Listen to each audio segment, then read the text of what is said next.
இப்ப ட்ரெண்டிங்ல இருக்க இந்த பஸ்ட் ஹெம், டெய்லரிங் ஹெம் வந்து எப்படி நம்ம ஈஸியா ரெடி பண்றது அப்படின்னு தான் பார்க்க போறோம். நம்ம எதுக்கு யூஸ் பண்றோம் அப்படின்னா, ப்ளவுஸ்ல வந்து ஃப்ரண்ட் பார்ட் வந்து கப் இருக்குல்ல, அத வந்து அயர்ன் பண்றதுக்கு தான். இதுல வச்சு நமக்கு அயர்ன் பண்றப்போ நல்லா ஷேப் கிடைக்கும் அப்படின்றனால, இதுல வச்சு நம்ம அந்த கப் ஷேப் டாட்லாம் வந்து அயர்ன் பண்றதுக்கு யூஸ் பண்றோம்.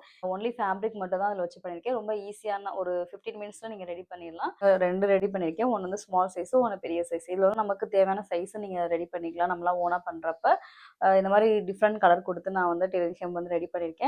இதோட எப்படி ஸ்டிச் பண்ணுறது அப்படின்றத நான் உங்களுக்கு சொல்லிக் கொடுக்குறேன்.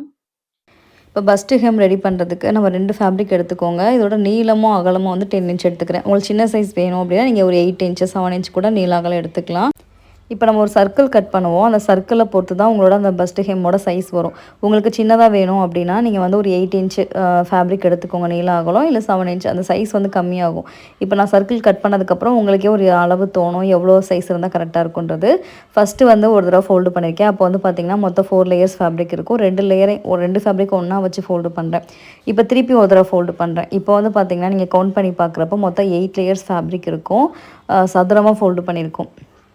இதில் நம்ம ஃபஸ்ட்டு ஒரு சர்க்கிள் கட் பண்ண போகிறோம்.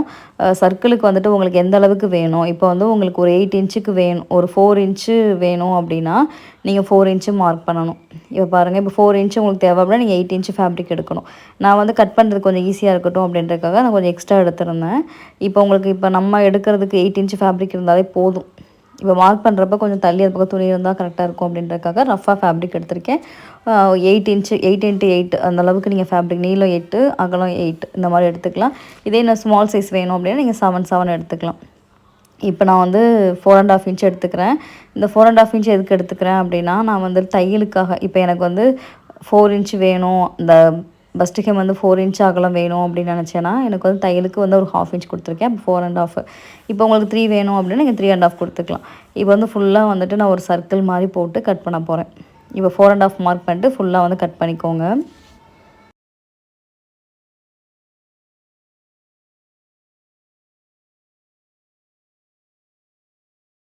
இப்போ 4.5 இன்ச் வந்து மார்க் பண்ணியிருக்கேன். இது வந்து என்னோட சைஸ் வந்து 4.5 இன்ச் எடுத்திருக்கேன். அது வந்து 4 இன்ச்சில் வரும். இப்போ நமக்கு வந்து 2 சர்க்கிள் கிடச்சிருக்கும். நீங்கள் அதை பார்த்தீங்கன்னா தெரியும். இந்த சைஸுக்கு தான் உங்களுக்கு வரும். இதே உங்களுக்கு சின்ன சைஸ் வேணும் அப்படின்னா நீங்கள் வந்து 3.5 மார்க் பண்ணலாம். உங்களுக்கு 3 இன்ச் வேணும்னா 3.5 மார்க் பண்ணிக்கலாம். அப்போ வந்து நீங்கள் 7 இன்ச் ஃபேப்ரிக் எடுத்தாலே போதும். நீள அகலம் வந்து 7 இன்ச் இருந்தாலே போதும். இப்போ நான் ஒரு 3 இன்ச்சு மட்டும் கேப் விட்டுக்கிறேன். 3 இன்ச் எதுக்கு விட்டுருக்கேன் அப்படின்னா, உள்ளே வந்து நம்ம ஃபேப்ரிக் இல்லை வந்துட்டு காட்டன் இந்த மாதிரி ஏதாவது வந்து உள்ளே இன்சர்ட் பண்ணுறதுக்காக நமக்கு கேப் வேணும்ல, அதுக்காக நம்ம எக்ஸ்ட்ரா வந்து ஒரு 1/2 இன்ச் வந்து எக்ஸ்ட்ரா விட்டு வந்துடும். ஒரு 4.5 அந்த 1/2 இன்ச்சுக்கு வந்து நீங்கள் ஃபஸ்ட்டு லைன் ட்ராப் பண்ணிக்கோங்க.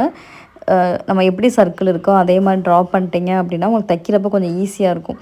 ஏன்னா நம்ம ஸ்ட்ரெயிட்டாக இருக்க பகுதி வந்து ஈஸியாக தைச்சிருவோம். கொஞ்சம் கர்வாக இருக்க பகுதி தைக்க கஷ்டமாக இருக்கும். அதனால் 1/2 இன்ச்சுக்கு முதல்ல நான் மார்க் பண்ணிக்கிறேன்.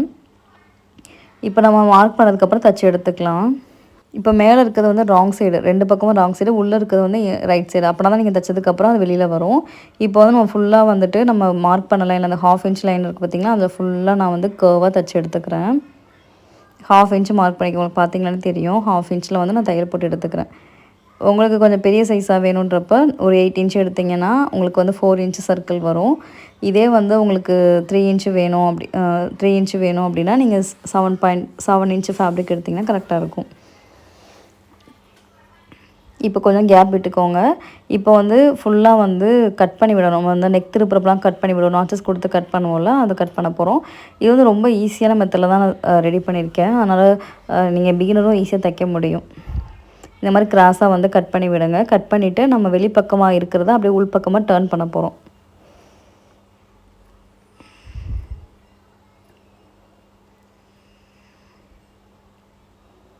இந்த மாதிரி ஃபுல்லாக வந்து கட் பண்ணி விட்டுட்டு உள்பக்கமாக இருக்கிறத வெளிப்பக்கமாக டர்ன் பண்ணிடலாம்.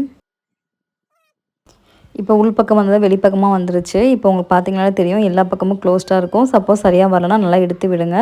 இப்போ ஒரு இடத்துல மட்டும் நம்ம ஓப்பனிங் கொடுத்துருக்கோம். அது எதுக்கு அப்படின்னா உள்ளே வந்துட்டு நம்ம வேஸ்ட்டு ஃபேப்ரிக் ஏதாவது இன்சர்ட் பண்ணுறதுக்காக தான். இப்போ நான் வந்து ஃபேப்ரிக் தான் வந்துட்டு இந்த மாதிரி கட் பண்ணி வச்சுருக்கேன். குட்டி குட்டியாக வந்து கட் பண்ணி வச்சுருக்கேன். அதை வந்து நான் வேஸ்ட்டு ஃபேப்ரிக்காக உள்ளே இன்சர்ட் பண்ண போகிறேன்.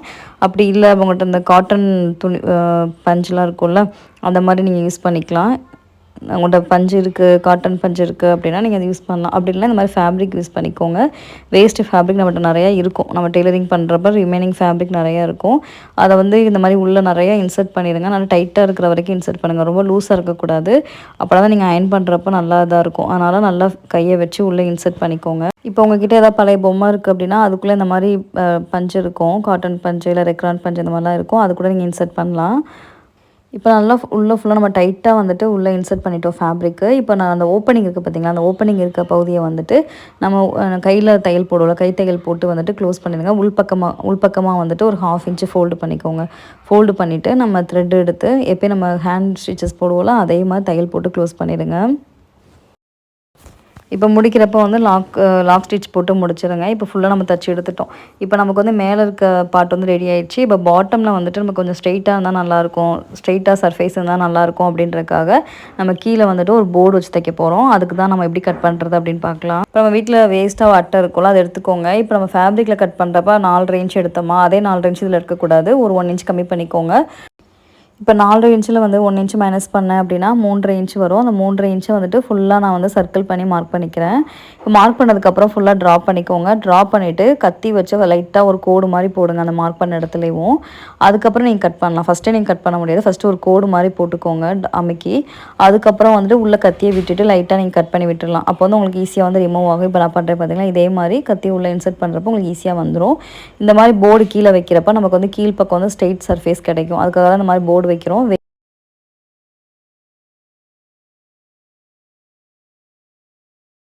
இப்போ வச்சு பாருங்கள் கரெக்டாக இருக்கான்றது. இந்த மாதிரி நான் வச்சு பார்க்குறேன் கரெக்டாக இருக்குது. சின்னதாக தான் இருக்கணும். இப்போ நீங்கள் இப்படியே கூட யூஸ் பண்ணலாம். இந்த கீழே வந்து இந்த மாதிரி அட்டை இல்லாமல் கூட யூஸ் பண்ணிக்கலாம். இப்போ கீழே வந்து அட்டை வைக்கிறதுக்கு இந்த மாதிரி நம்ம 1 இன்ச் கம்மி பண்ணி ஒரு அட்டை எடுத்துருக்கோமா அதை எடுத்துக்கோங்க. அதை விட ஃபேப்ரிக் வந்துட்டு கொஞ்சம் பெருசாக எடுக்கணும். இப்போ இது வந்து 3.5 இன்ச் எடுத்தோம் அப்படின்னா ஒரு 3 இன்ச் பக்கத்தில் மார்க் பண்ணிக்கோங்க. அதோட இன்னொரு அளவு எடுத்துக்கோங்க எக்ஸ்ட்ரா ஃபேப்ரிக். இப்போ எக்ஸ்ட்ரா வந்து ஒரு 3 இன்ச் மார்க் பண்ணால் கட் பண்ணி எடுத்திருக்கேன். இப்போ அந்த அட்டை வந்து தெரியக்கூடாது, அதுக்காக அந்த ஃபேப்ரிக் எடுக்கிறோம். இப்போ கையில் வந்து தையல் போட போகிறோம். நம்ம லூஸ் தையல்னு சொல்லுவோம்ல, அது மாதிரி விட்டு விட்டு எடுக்கிறப்போ உங்களுக்கு என்னாகும் அப்படின்னா நீங்கள் அந்த நூலை பிடிச்சி எடுக்கிறப்ப நல்லா சுருங்கும். அந்த மாதிரி இந்த ஓட்டு தையல்னு சொல்லுவாங்க. அந்த மாதிரி தையல் போட்டு நீங்கள் எடுத்துக்கோங்க. தையல் வந்து டைட்டாக இருக்காது. அப்படியே ஊசியை வந்து இன்சர்ட் பண்ணிகிட்டே போகணும். இப்போ நான் போடுறப்பே பாருங்கள் நல்லா சுருங்கியிருக்கா, நல்லா சுருங்கியிருக்கும். இந்த இதுக்குள்ளே வந்து அந்த அட்டையை வந்து உள்ளே வச்சிடணும். லாஸ்ட் வரைக்கும் தைச்சிடுங்க.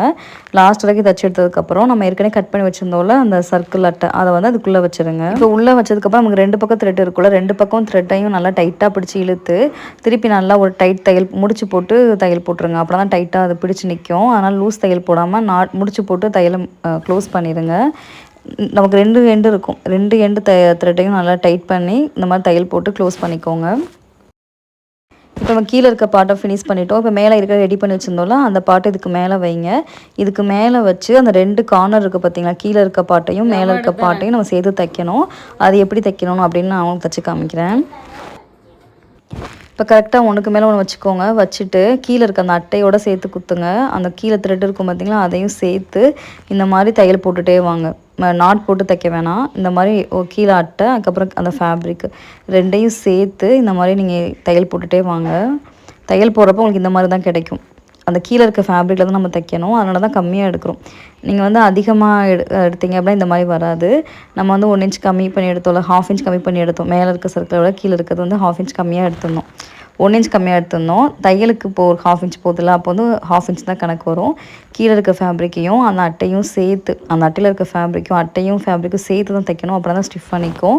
நீங்கள் ஃபேப்ரிக்கை மட்டும் தையல் போட்டிங்கன்னா கரெக்டாக இருக்காது. இந்த மாதிரி கீழே ஃபுல்லாக வந்து தையல் போட்டு எடுத்துக்கோங்க.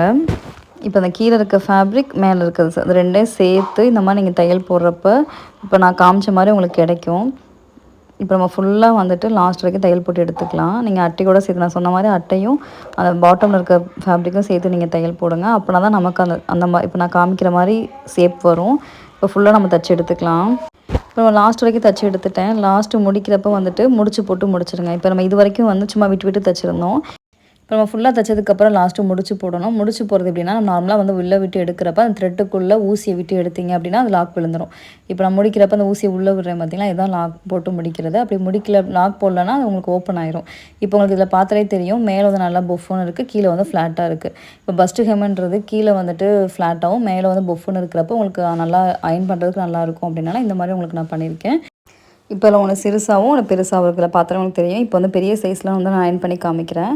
இப்போ வந்து பஸ்ட் ஹெம் கீழே வச்சுக்கோங்க. அதுக்கு மேலே அந்த ப்ளவுஸில் வந்துட்டு நம்ம டாட் பகுதி இருக்குல்ல, அதெல்லாம் அயர்ன் பண்ணுறப்ப ஸ்ட்ரெயிட்டாக பண்ணுறப்ப ஷேப் இருக்காது. அதனால் இந்த மாதிரி வச்சு நீங்கள் அயர்ன் பண்ணுறப்ப நல்லா ஷேப் கிடைக்கும். நம்ம ப்ளவுஸில் அயர்னிங்க்கு வந்துட்டு இந்த பஸ்ட் ஹெம் யூஸ் பண்ணலாம். அதே மாதிரி வளைவாக இருக்க பகுதி இருக்குல்ல, கொஞ்சம் வளைவாக இருக்க பகுதியில் வந்துட்டு நம்ம அயர்ன் பண்ணுறப்ப இந்த கப் ஷேப் இதெல்லாம் வந்துட்டு நம்ம இதில் வச்சு அயர்ன் பண்ணுறப்ப பஸ்ட் ஹெம்மில் வச்சு அயர்ன் பண்ணுறப்போ நல்லா ஷேப் கிடைக்கும். கண்டிப்பாக நீங்களும் ட்ரை பண்ணி பாருங்கள். இந்த வீடியோ பிடிச்சிருந்துச்சுன்னா மறக்காமல் லைக் பண்ணுங்கள், ஷேர் பண்ணுங்கள், சப்ஸ்கிரைப் பண்ணுங்கள். தேங்க்ஸ் ஃபார் வாட்சிங்.